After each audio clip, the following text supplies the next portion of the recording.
தமிழ்நாடு அரசு மாதாந்திர பராமரிப்பு உதவித்தொகையை மாற்றுத்திறனாளிகளுக்கு வழங்கிட்டுருக்காங்க. இது தொடர்பான ஒரு மகிழ்ச்சியான அறிவிப்பு வெளியாகிருக்கு. அது என்ன அப்படின்றத இந்த வீடியோவில் நம்ம பார்க்கலாம். வீடியோவை ஸ்கிப் பண்ணாமல் பாருங்கள்.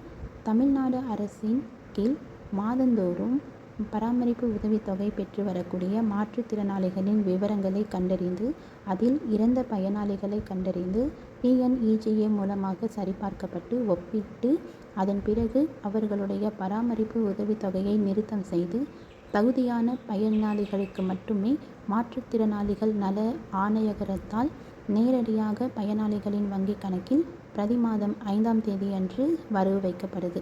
மன வளர்ச்சி குன்றியவர்களுக்கு, கடுமையாக பாதிக்கப்பட்டவர்கள், தசைச்சிதைவு நோயால் பாதிக்கப்பட்டவர்கள், முதுகு தண்டுவடம் பாதிக்கப்பட்டவர்கள், பார்க்கின்சன் நோய், தண்டுவட மரப்பு நோய், தொழுநோயால் பாதிக்கப்பட்டவர்கள், புற உலக சிந்தனையற்ற மதி இறுக்கமுடையவர்கள் என மொத்தம் இந்த 6 வகையான மாற்றுத்திறனாளிகளுக்கு மாதாந்திர பராமரிப்பு உதவித்தொகை வழங்கப்பட்டு வருது.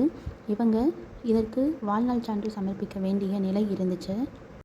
இந்த பராமரிப்பு உதவித்தொகையை பெற்று வரும் மாற்றுத்திறனாளிகளிடமிருந்து வாழ்நாள் சான்றிதழ் பெற வேண்டிய அவசியம் இல்லை என அனைத்து மாவட்ட மாற்றுத்திறனாளிகள் நல அலுவலர்களுக்கு அறிவுறுத்தப்பட்டுள்ளது. அதாவது இனிவரும் காலங்களில் நாம் வாழ்நாள் சான்று சமர்ப்பிக்க வேண்டிய அவசியம் இல்லை என சொல்லியிருக்காங்க.